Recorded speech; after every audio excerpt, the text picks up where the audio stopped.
ఎందుకొచ్చావో మర్చిపోయావు. కడుపులో ఉండగా ఏ ప్రమాణం చేశావో మర్చిపోయావు. ఎన్ని కోట్ల జన్మల నుంచి ఇలా తిరుగుతున్నావో మర్చిపోయావు. మళ్ళీ నా వాళ్ళు 4 రూపాయలు సంపాదించాలని మళ్ళీ పట్టుకుని బయలుదేరావు. ఇంత సంపాదించి నువ్వు పట్టుకెళ్లేది ఏముందో చూపించు. ఇంతకాలం నా కొడుకు నా కూతురన్న ఖాయము లోపల జీవుడు ఒక్కసారి ఉత్క్రమణం అయిపోయాడా?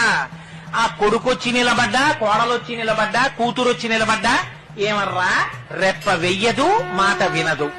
మరి దేని గురించి రానికి తాపత్రయం?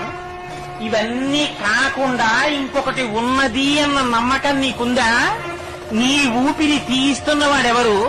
నువ్వు తిన్న అన్నాన్ని జీర్ణం చేస్తున్నవాడెవరు? నీ కంటికి చూపుగా నిలబడి చూపిస్తున్నవాడెవడు? నీలో తృప్తిగా భాషిస్తున్నవాడెవరు?